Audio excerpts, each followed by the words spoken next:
which is that if you have a problem in dimension 2, and you expect that there is some conformal invariance somewhere, what you can do is you can try to twist a little bit your problem in such a way that it becomes a conformally invariant problem, in the sense that it's expressed in terms of SLEs, say. So that's somehow the first step in your journey.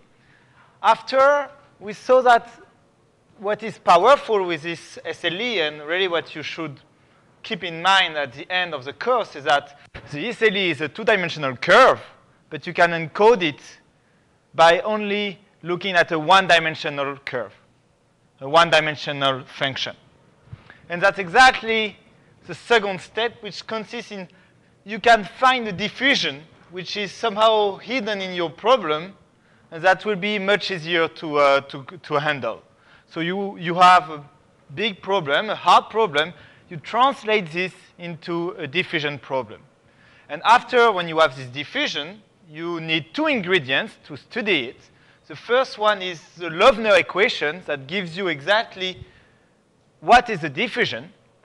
Is it a Bessel process? Is it something Bessel-like? Or is it a Brownian motion? So you need something that will give you what is the drift and what is the stochastic part of your diffusion. And there is a second thing, which was Ito's formula, that allows you to say that there are martingales somewhere and that somehow your diffusion, the survival time and everything in your diffusion, you can study it via PDEs and things like this. Okay, so today we are going to try to follow exactly the same steps, but for a different problem, which concern only SLE. And you will see that already for the SLE, the first part is not necessarily trivial. So what we want to do today is to look at the chordal SLE kappa. Kappa is greater than 0. So we know that this is the Loevner equation for this process. And we also know, we didn't prove it, but you will do it next week with Greg. We know that it's generated by a curve. Meaning, so there is one trivial case when kappa is smaller than 4. In this case, your SLE is only a simple curve.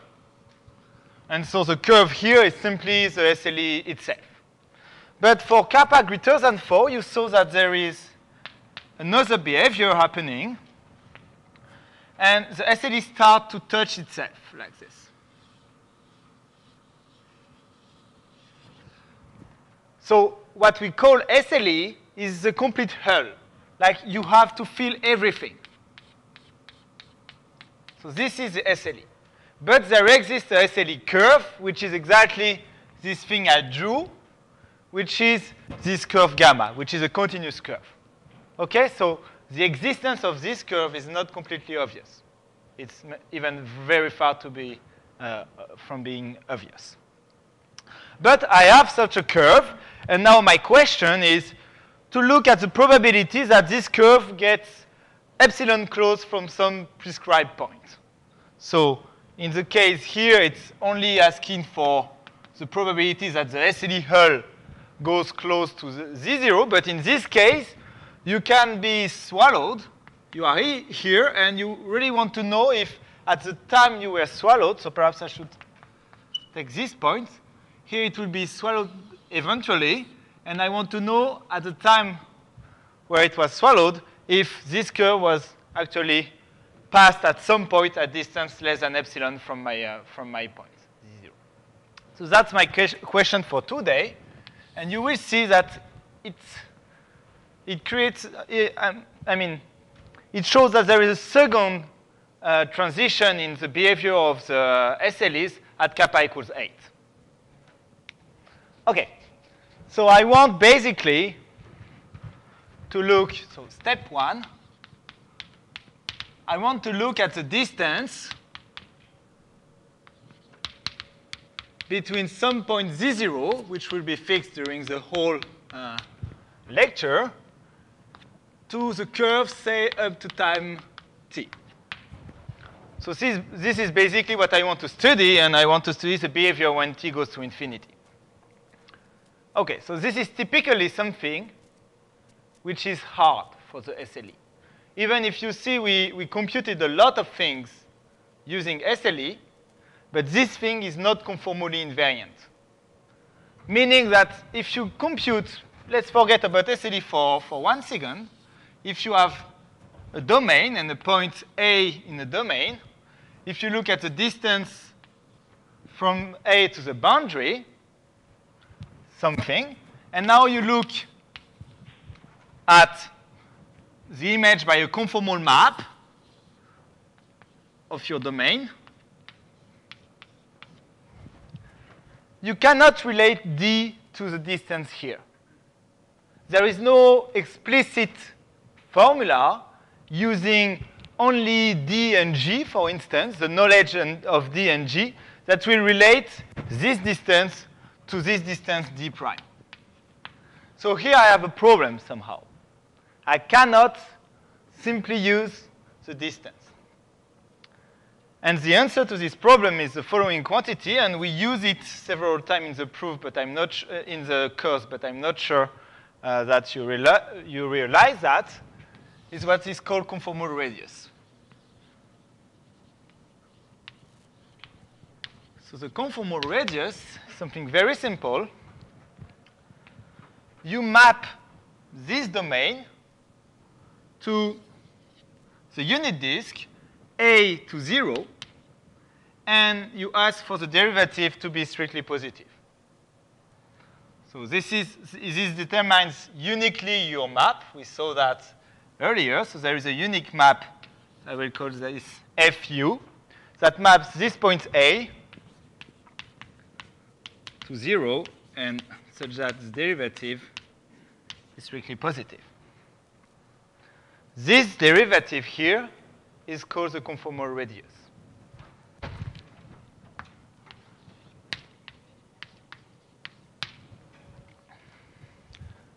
So you can ask, why is it interesting to look at this quantity rather than the distance?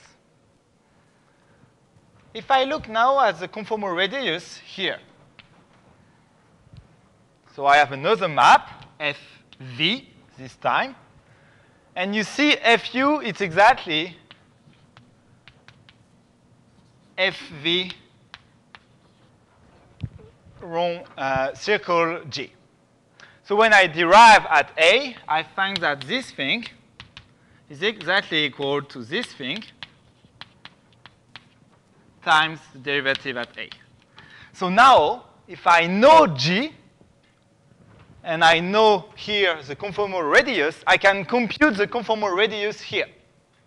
It's just product of two conformal radius. Product of the conformal radius times the derivative of the conformal map. So that's a quantity which is called conformally covariant, in the sense that it's not exactly conformally invariant, but up to some function which depend only on the conformal map, I can recover the quantity in two different domains.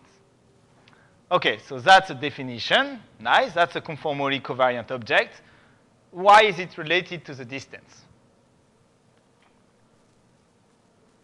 And how? Yeah, exactly. That's Kobe 1/4. So if you use Kobe 1/4, you learn that the distance between FU, so now I forget about this. That was just to show you that that was conformally covariant. So I'm just looking at this thing. When I look at the distance between FU of A and the boundary of FU of U, so the boundary here, on the distance between A and U, I know that 1/4 of this is less or equal to the derivative at the point A. And I have the same thing 4 times exactly the same quantity here. But FU of A is exactly 0 by definition of FU. And the boundary of U, it's the disk, the boundary of the disk. So this is the boundary of the disk. So this quantity here, it's only 1, simply 1. So I can replace everything here by 1. So what I get at the end is that the distance between A and the boundary of U is less or equal to 1 over the conformal radius, and is less or equal to 4 times the distance. So these two quantities, they are related. If I want to estimate, say, when epsilon goes to 0, this quantity is sufficient to handle this quantity. And we have done this several times in the proof. In the course. So that's somehow step 1, to replace this problem with the distance, which was not conformally covariant, by something which a priori would be nicer with respect to my problem. Okay. So now I come back to my problem. So I have an SLE, say up to time t, and I want to map, so I fix my point z0. I want to look at the conformal radius from z0 to the boundary. So by definition, it's the derivative of the map which sends this thing to the disk where z0 is sent to 0, and let's say infinity is sent to 1. So how do I find this map? Can you express this map? So I want infinity to be sent to 1. So what I do is that I will not require the derivative to be positive. I don't care about the direction of the derivative, since I will take anyway the conformal, I will take the modulus, the complex modulus of my function. So instead of looking at this condition, I will rather say that infinity is sent to 1. That's exactly the same kind of renormalization. So can somebody give me the expression of this map that I will call G tilde of t?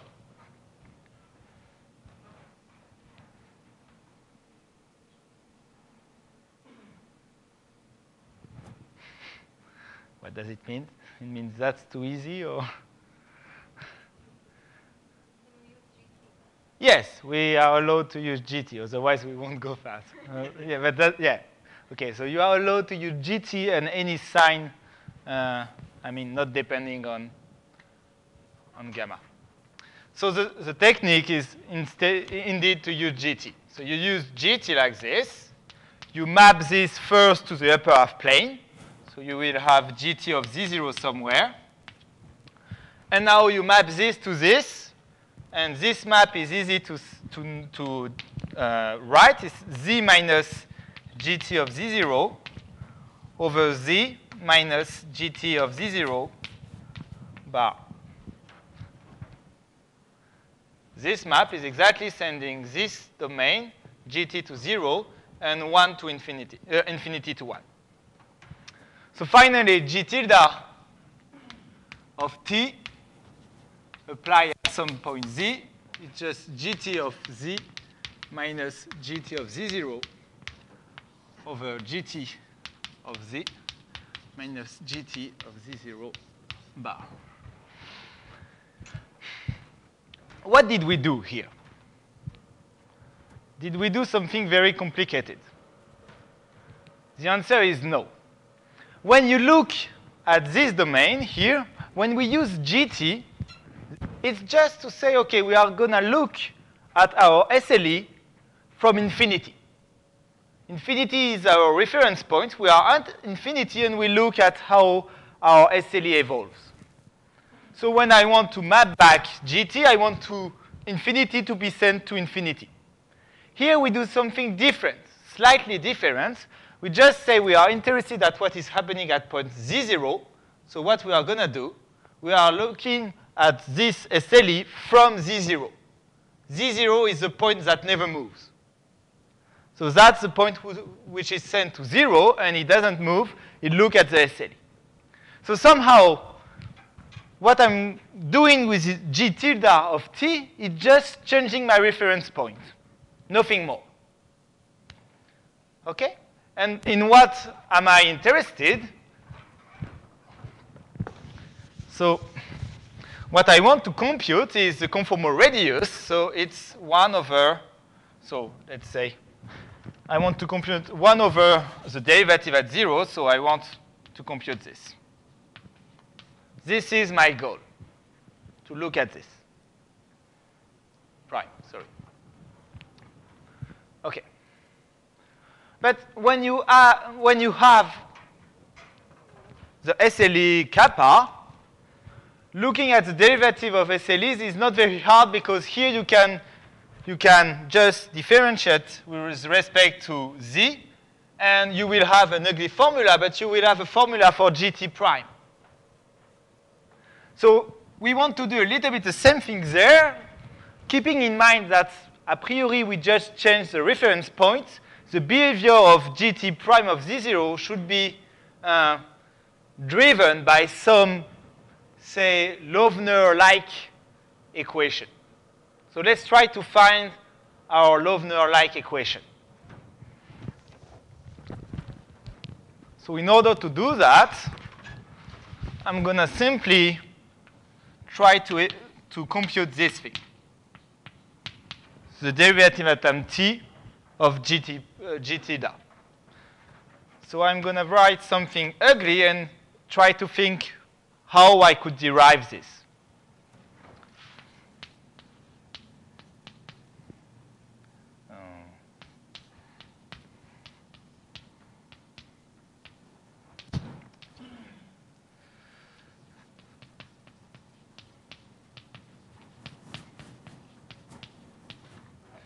I'm sorry, I need to write it at some point.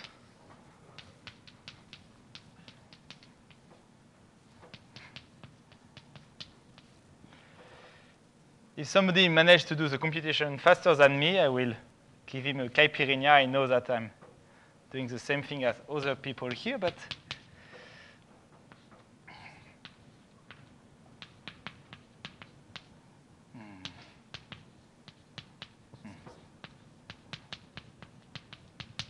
okay, how could I get this ugly thing where beta tilde of t is just exactly the image of my driving function. So I had beta t, I look at the image, so I look at beta t minus gt of z0 over beta t minus g tilde of z0. This is my definition of beta tilde of t.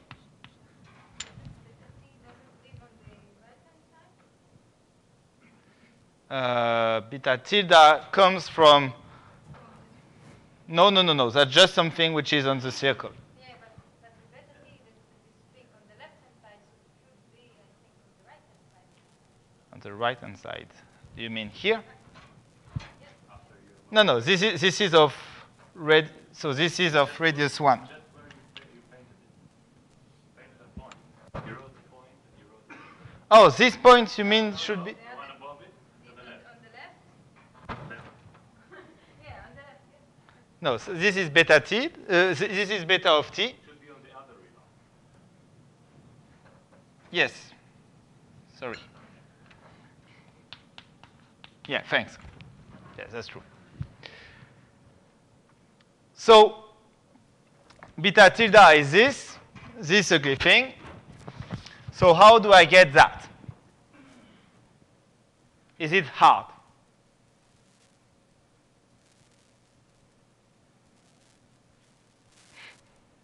I don't want to do the computation. So just I want you to tell me how from this I get this.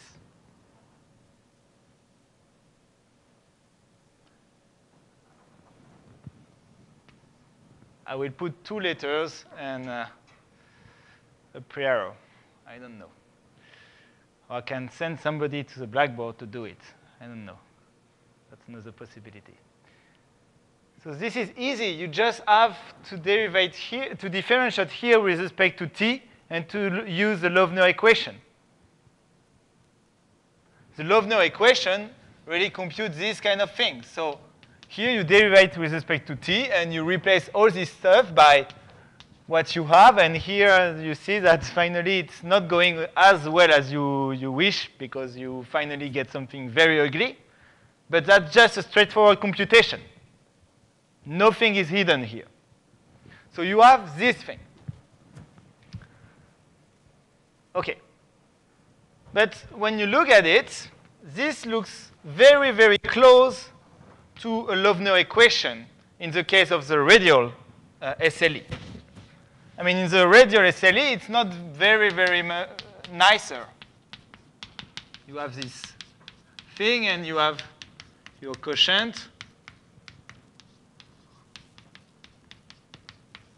I mean, you can start to compare what you like more or less, but this thing is as ugly as this thing, or almost as ugly as this thing. And it looks pretty much the same.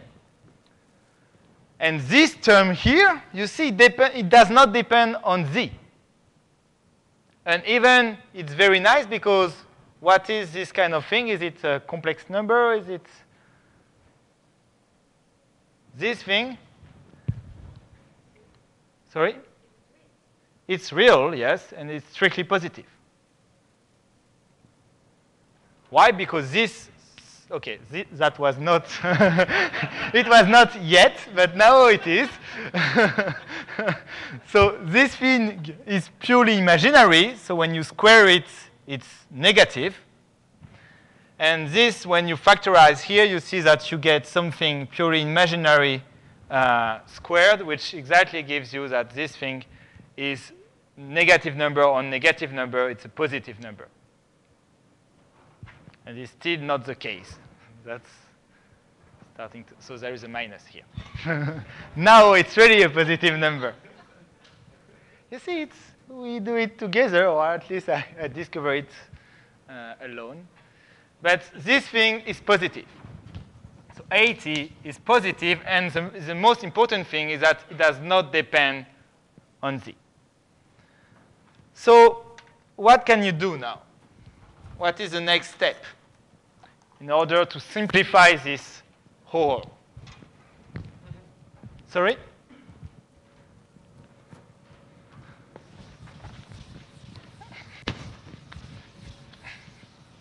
What would be the next step? Try to get something nicer. Or I can put it the other way. So now you see it looks closer and closer to a radial-like SLE, and it's not surprising, since we say that if you look at the growth of your curve here, if you look at it here, it should be like a SLE, but not seen from the right point. You should look at it from 1, and you are looking at it from 0. So there is something which was very important in the theory of SLE, which was to parameterize your curve in the right way. And somehow here, the parameterization of my curve, it's not good for z0. It's good for infinity. Infinity is happy, but not z0. So here, somehow at some point, I should reparameterize my curve in such a way that it will be much nicer from z0.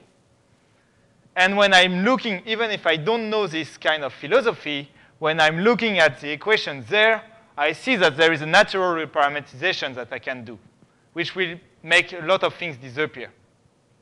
And this thing is that here, I want to say, OK, ds equals a of t dt.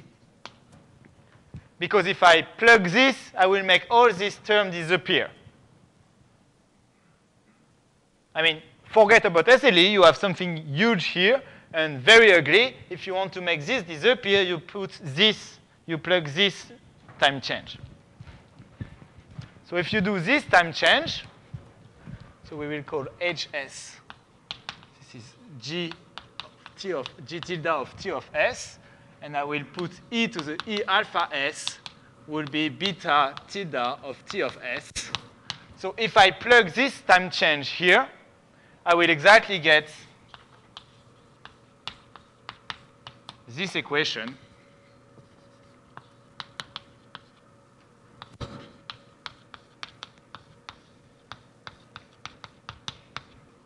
And here,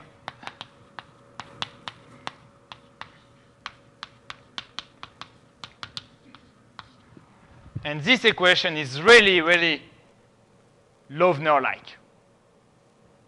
So here, I'm happy when I have this kind of equation. You see here, you have the thing which really looks like this.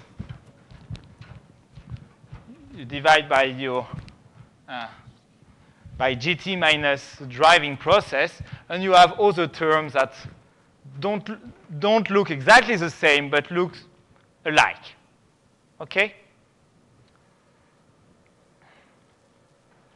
So at this point, actually, what I did is just to change the reference point and to change the parameterization in a way you will see that is much more natural, but you will see after. Anyway, here, alpha s is my diffusion.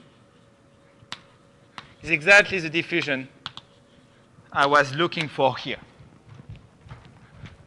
That's the diffusion that I will need to study later. Okay? So to end my second step, what I need to do is to prove that really, say, the distance up to time t is really connected to this diffusion in a nice way.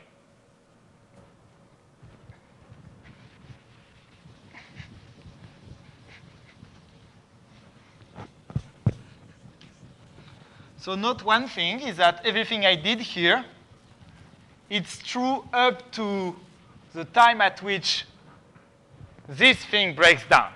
If I don't have the SLE, the Loevner equation, I cannot do what I did. If I have it, I can. So the conclusion is that the survival time of this diffusion, I know it, exactly the time at which Z0 will be swallowed by the curve. So if t is the time at which Z0 is swallowed,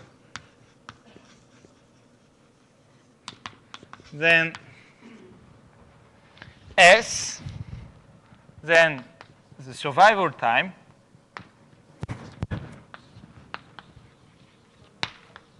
is exactly S of t. So S, the survival time of the diffusion, and the swallowing time of the point Z0, they are connected by this relation. They are the same, morally, up to reparameterization. Okay, so that will be important. Okay, back to our problem.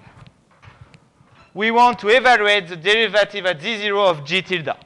So what I can look at is the derivative at Z0 of h of s.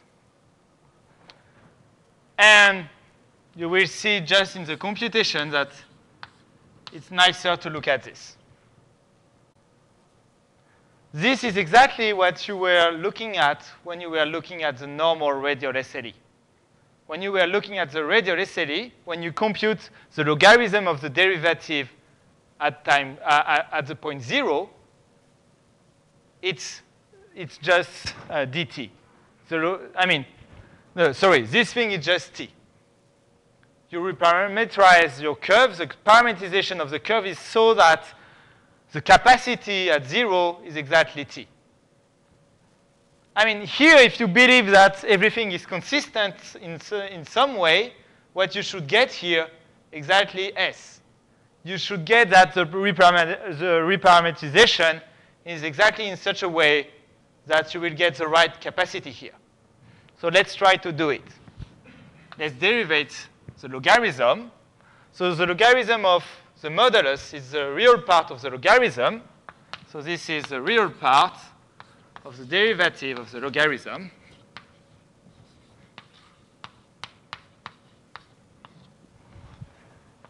So you know how to differentiate the logarithm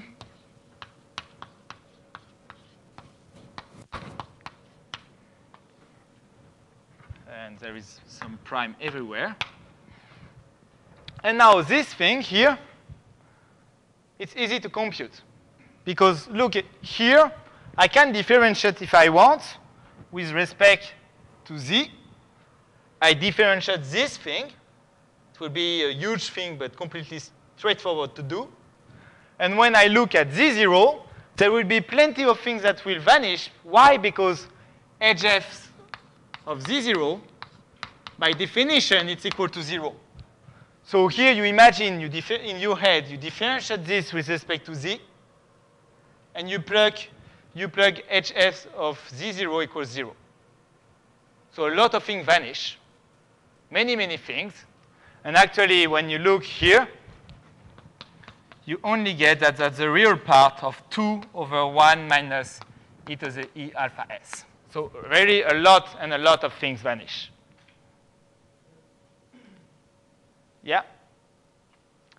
And what is this thing? I mean, at which, what is equals this thing? At what is equals this thing? And I need to check. Yes, there is a minus. That's what I thought.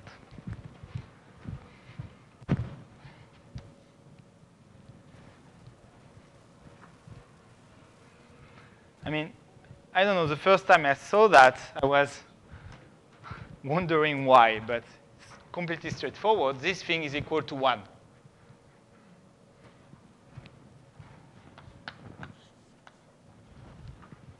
Doesn't seem like this, but if you do the computation, it's equal to 1. So what it says is exactly that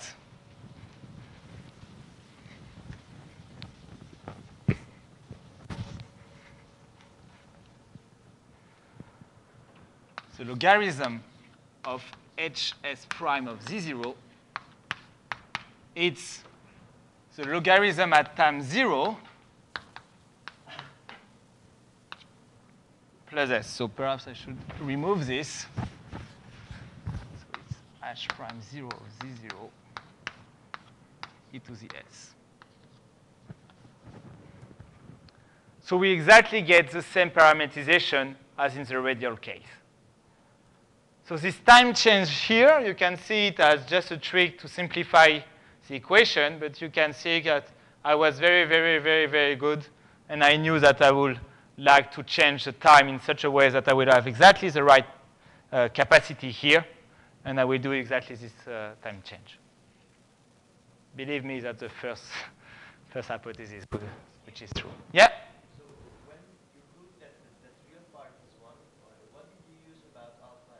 Nothing. That's what is nice. So is that the conformal map that maps the unit circle to the line that is, so the line between... You say minus 2 over 1 minus x? Yeah. That must be something like this, like an upper half plane or something like this. Yeah. But it gives you always 1. I mean, that's a straightforward computation using sine and things like this. But we didn't use anything on alpha s here. Okay? Okay, so the thing is that you get this. So if you prefer,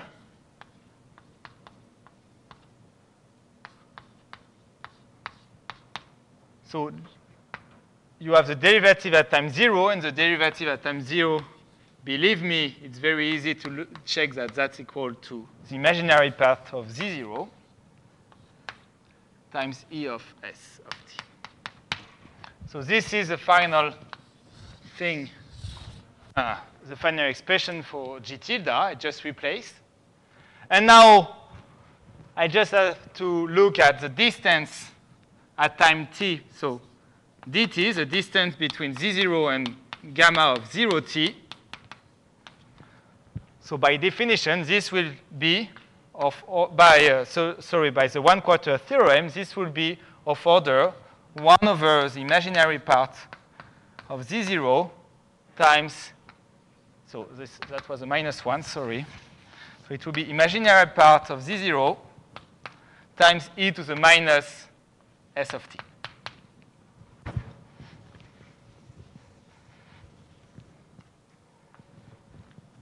And the last step of the second part of the proof. Yes?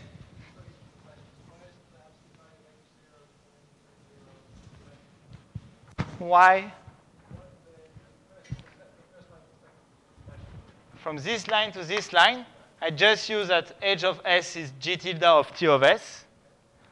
And this is what you get when you plug h prime of 0. But I get you got enough computation for 2 days, so, and you will have some more after, so I will just... Is there a minus 1 there or not? Sorry? The minus 1 is not here. I mean, there is no minus. Yeah. OK. So now, when you look at t goes to infinity, or when t goes to the swallowing time of z0, what you will get is that dt will be a decreasing thing that will exactly converge to the distance between z0 and the curve up to the time of the swallowing time. So imagine you have the z0 here at the time at which you disconnect z0 from infinity. But this is exactly equal to the distance between z0 and gamma of 0 infinity. So the quantity I want to compute is exactly the limit when t goes to the swallowing time of this.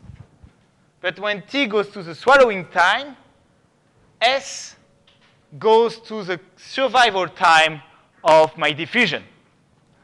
So I know that this is of order of the imaginary part of z0 times e to the minus s, which goes when s goes to the heating time, survival time, sorry.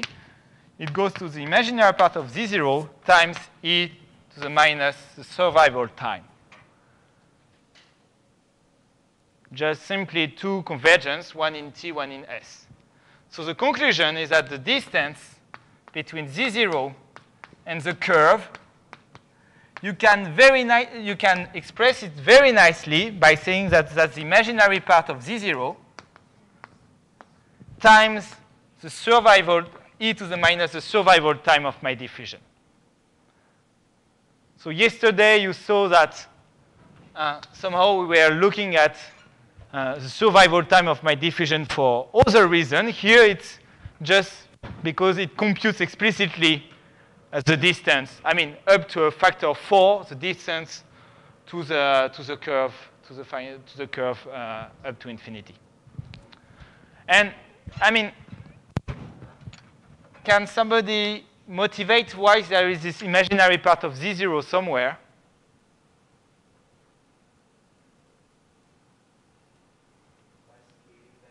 Yes, that's exactly the scaling invariance that has to be somewhere. And it's the natural thing that you get the imaginary part of z0 somewhere. OK. So that was the second step. And you see, I mean, I wanted to do that because somehow when you look at courses on SLE, you think, wow, that's a very nice theory. It is.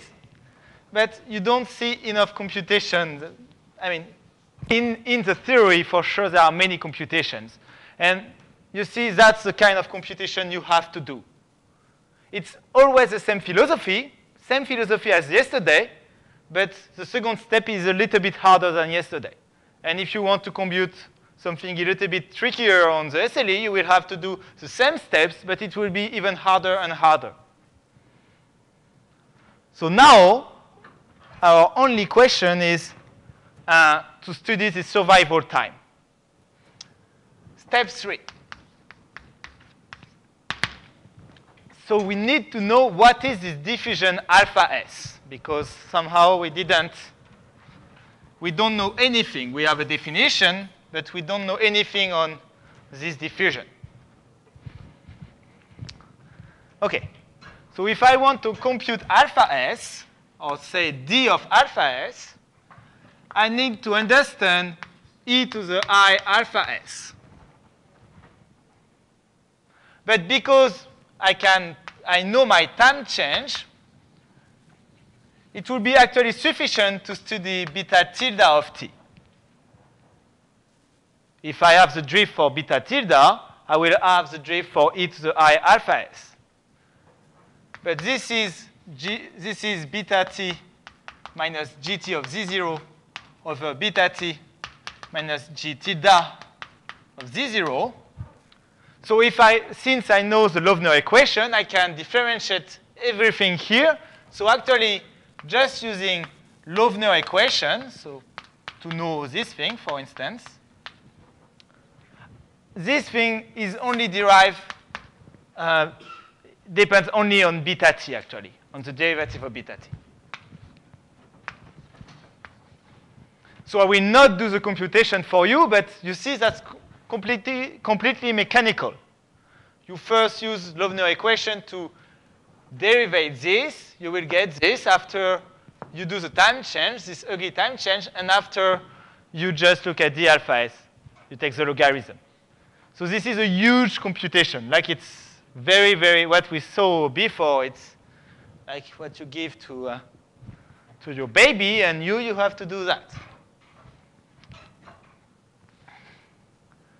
But, I mean, when you finish it, if you finish it, you get that that's not that ugly.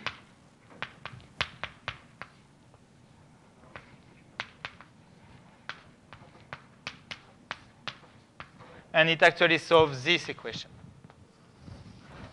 So that's exactly the same thing as yesterday, just that the coefficients are a little bit different. But you see again this cotangent thing. And when you look at alpha 0, just this is 2 times the argument of z0.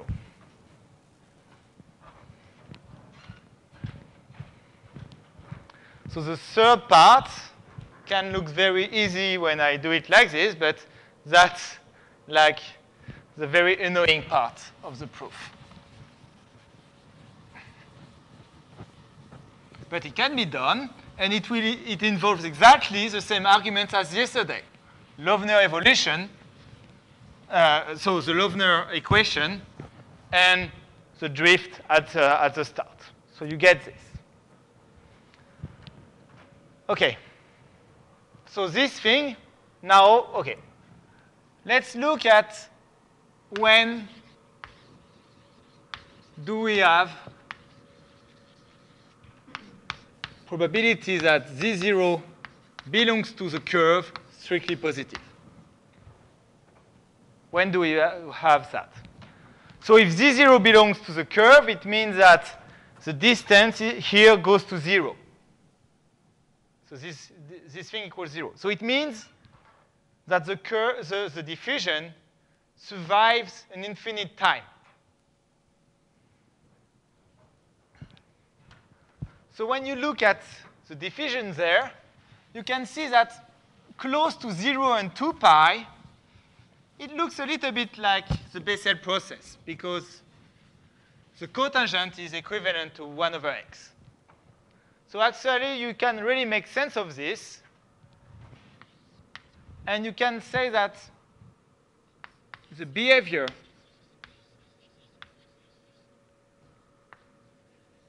near 0 and 2 pi of alpha s is the same as a Bessel process. And the dimension d, I could do it now, but I won't. You just have to time change and look at this, and it's 3 kappa minus 8 over 8. Just simple computation from that. If you don't believe me, we will do a computation that takes this into account. But like this, when I finish this, some people can fall into sleep and in peace. They will have at least one result. So it behaves like this. So this process, this alpha s, this diffusion, it will survive if and only if d is greater than or equal to 2. So the diffusion, or perhaps s equal infinity, if and only if d is larger or equal to 2, and when I plug what d is equal to,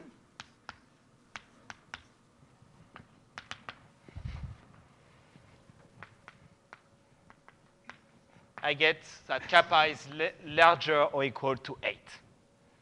So for kappa larger or equal to 8, s equal infinity, so the distance z0 to the curve is equal to 0. So I have for kappa larger or equal to 8, I have that the probability that z0 belongs to the curve is equal to 1. So now I can take a countable number of points, and I will still get that the probability is equal to 1. So I have that the probability that z belongs to gamma for all z in q times q plus, say, it's still equal to 1. So I take all the points with rational coordinates. So now I'm almost done. I mean, I'm so close, I have a curve which is dense, and I want the natural thing to prove that it's actually space filling. So what is lacking here? What do I need to prove that this is, now that the curve is really space filling, that I can replace this by, for all z in the upper plane?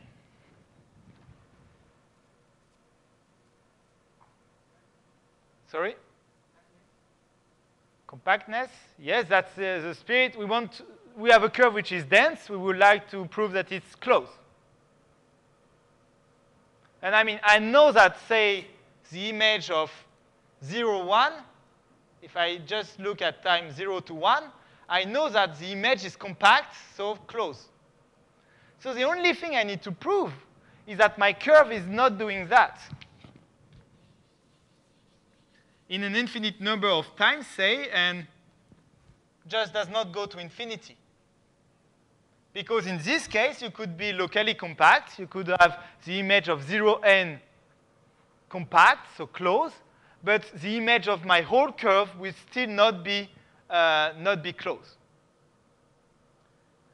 So this result seems very natural. You have scale invariance and things like this, but actually it's not straightforward. So here I will assume a second thing, is that it's generated by a curve, and that this curve is transient. It goes to infinity. And actually, the fastest proof for that is the proof that gives you the existence of the curve. So surprisingly, somehow, it's not straightforward at all to prove that the SLE is going to infinity. It seems completely straightforward, but it's not. It's far from being straightforward. But if you know that it's transient, then you know that, so since gamma is transient, we know that gamma is closed.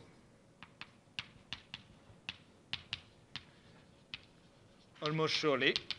And since it's dense, you did use that for every z in H, you have that z belongs to SLE kappa for kappa greater than 8, greater or equal to 8. So you have two transitions in SLE, smaller than kappa, than 4, sorry. For kappa smaller than 4, you have a simple curve. For kappa between 4 and 8, you swallow everybody. But you don't touch everybody. They are really, so the first one is really this picture. The second one is really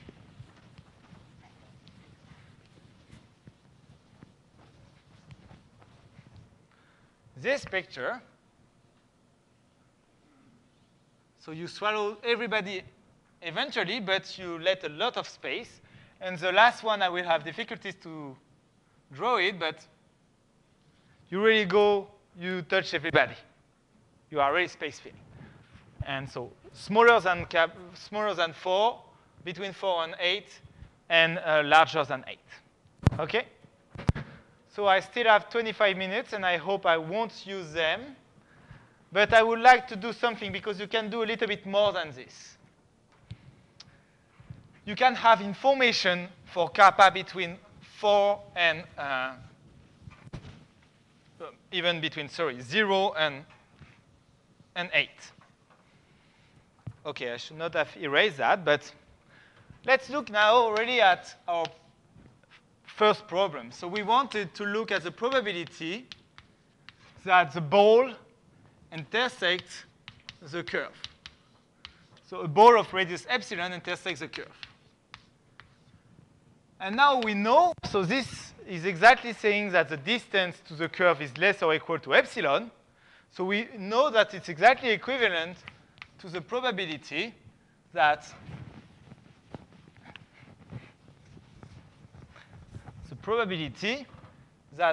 e to the minus s times the imaginary part of z0 is less or equal to epsilon, where s is the survival time of your diffusion. So this, I can rewrite this and say just that I want s to be larger or equal to the logarithm of the imaginary part of z0 over epsilon. So estimating the probability that your SLE goes very close to your ball, to your point z0, it's exactly equivalent, and that's fairly natural now. I guess you could have guessed it. It's equivalent to estimate the asymptotic of S, the survival time. OK? But that now you know how to do it. I mean, we did it several times. If you introduce f of xt to be the probability for the diffusion starting at x to survive more than some time t, we saw that this thing, this quantity, it was a smooth function that was solution of the following PDE. We have the generator of the diffusion alpha minus the derivative in time that was equal to 0. And the second thing was the boundary condition. We had this.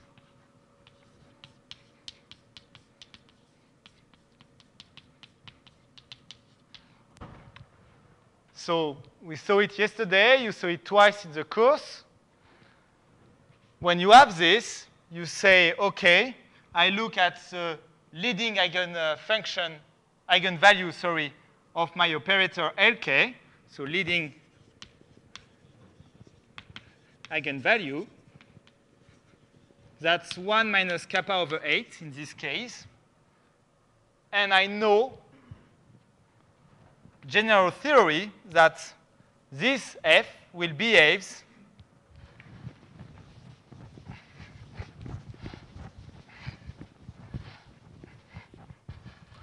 these things which behaves like e to the minus t 1 minus kappa over 8. So somehow you have the estimate when t goes to infinity. So what I did, I think I had questions. So what I didn't do very well yesterday is to explain how to forget about this general theory and just make it work in our case. We assume that we don't know about PDEs and things like this, and we just want to have a proof that is written on this blackboard. So if you want to do that, the trick, it's not a trick because it corresponds to just looking at the first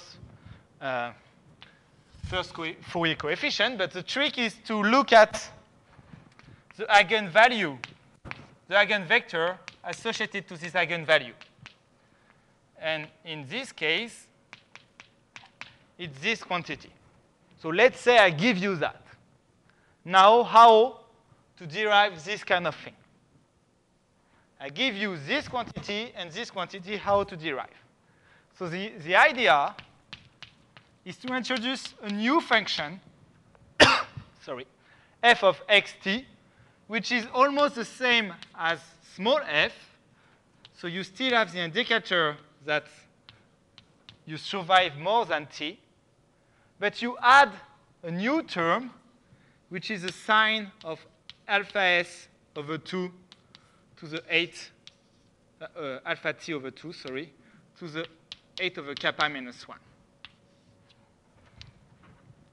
So you modify, you weight your function by this sine of alpha t over 2. Okay? So what is nice with this quantity is like it still solves this equation. And you prove that exactly as before by defining this ugly thing.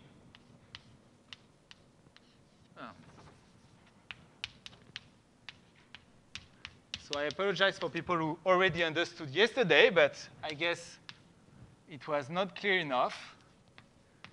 So you look at this quantity, f of alpha s, t minus s, indicators that you survive more than time s. And this thing is a martingale.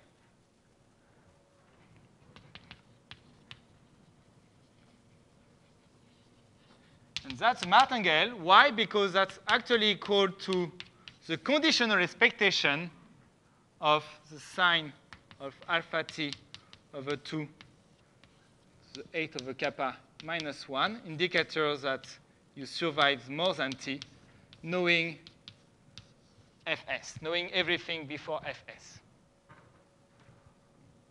So you are the conditional expectation of some random variable, so you are a martingale. So using Ito formula, you deduce that this is true. But in this case, what is nicer is that the boundary condition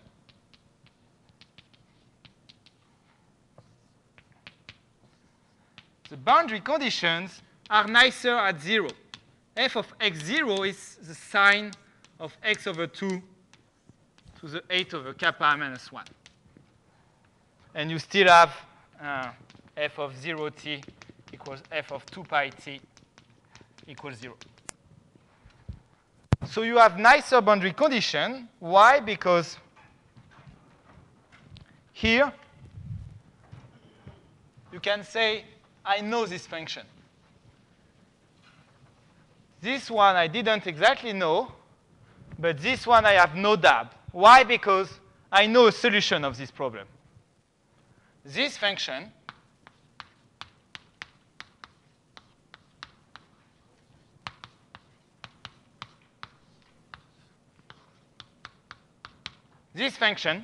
it solves exactly the same equation. So by uniqueness of the solution, this is equal to f. Solves the same equation.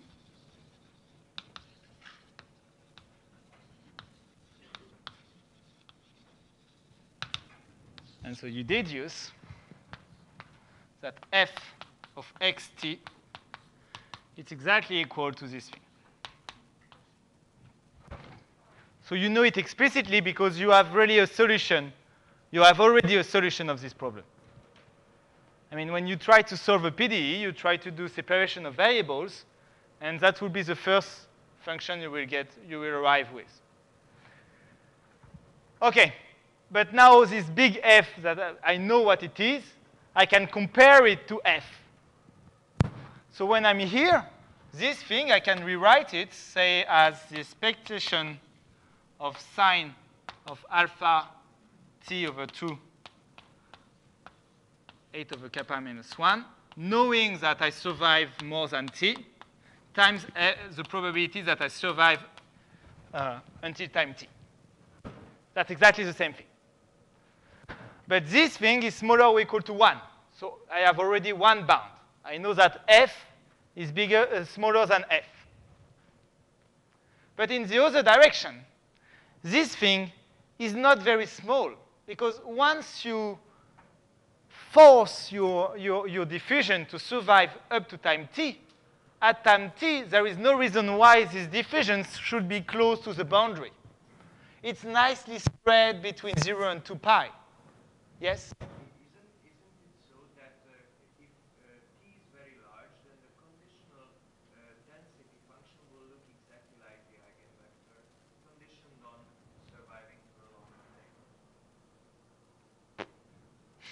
I don't know. I mean, there is no reason why. I don't know enough about that to answer this question. But, I mean, if somebody has already the answer, just tell it now and I will repeat it. Yeah, this Arab telephone now. Anything.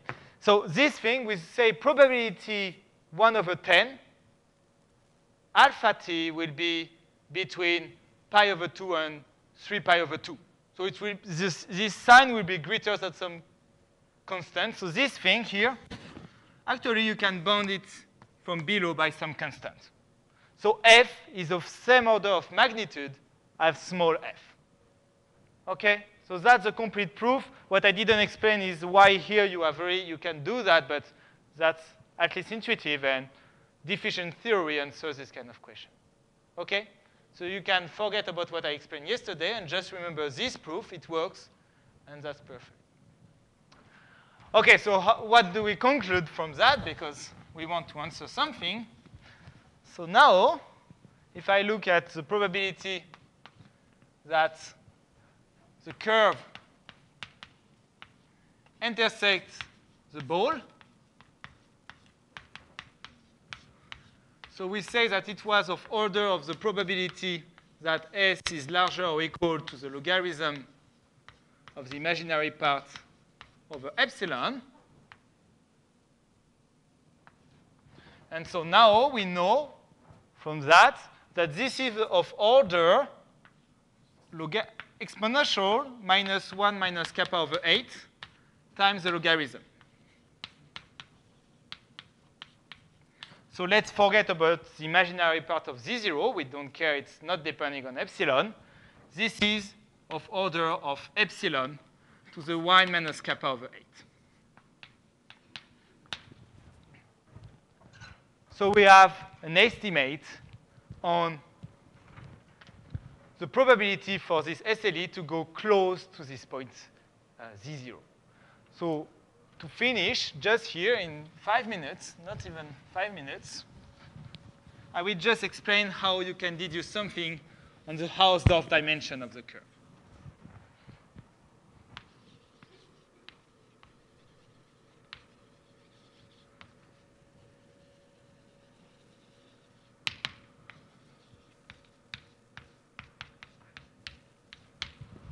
So first thing, for kappa larger or equal to 8, we are space filling, so the Hausdorff dimension,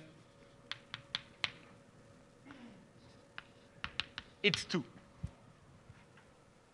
There is another guess. For kappa equals 0, you saw that the SLE was just this curve going that way, so the dimension, the Hausdorff dimension of the curve is 1 in this case.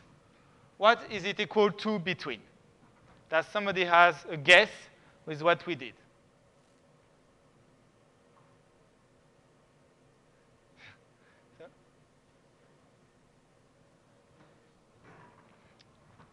No, so I will formulate for kappa between 0 and 8, what is the dimension of gamma?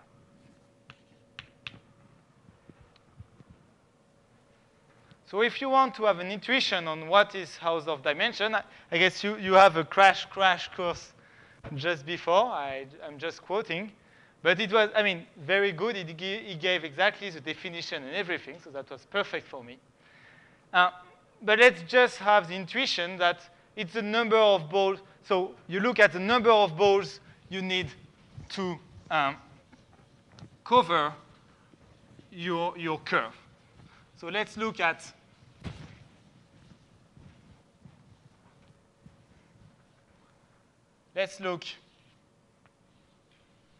your SLE, say up to the first time it exits some domain. I don't want to look at it in the infinite volume. I'm just looking at that.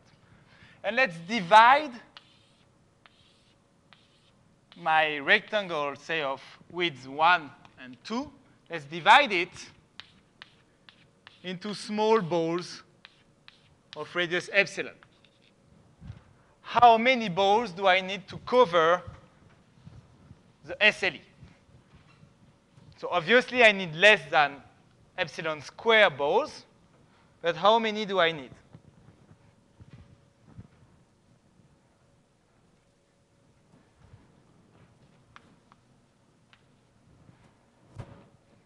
So of course, that's a very tricky question. But let's say, in average, how many balls do I need to cover this SLE? In average, that's just the sum over all the centers of the probability that the SLE enters your ball. Otherwise, you don't need to put this ball because you don't intersect the SLE. So it's the sum of these probabilities. So there is epsilon over minus 2 possible centers. And each one, you have a probability epsilon to the 1 minus kappa over 8 that it actually, that the SLE actually touch this ball. So the expected number of points you need to cover this ball, to cover this SLE is epsilon to the minus 1 plus kappa over 8. So now you will have to trust me that actually this expectation, it's close to reality. It's almost what you need. So you can replace this expectation by something weaker that exactly gives you that somehow you need of order epsilon to the minus 1 over 1 plus kappa over 8 balls to cover your curve. And this number, this exponent in the number of balls, it's the Hausdorff dimension. So here I'm simplifying a lot, but the conclusion is that this Hausdorff dimension should be that, 1 plus kappa over 8. So actually this thing gives you, good question, an upper bound. You cannot, or lower bound. OK, I should think, but let's check because when I'm thinking, yeah, an upper bound. So here, it will be, say, 2 or 3 more lines to prove that it's smaller or equal to 1 plus kappa over 8. So usually in the other direction now, as Nicolas explained, you need to construct a Frostman measure, so a measure that gives somehow a weight epsilon to the 1 plus kappa over 8 to the balls. And this construction, really, if you want to perform it, you really need to have here somehow you are saying the expected volume of your balls is epsilon to the what it should be, so 1 minus kappa over 8. If you want to construct the measure, you will need to have more than just the expectation. You have to really know how it oscillates around this mean value. So usually you need the variance of the volume of your ball. And in order to get the variance of the volume of the ball, you need something better than that. And usually you need the following.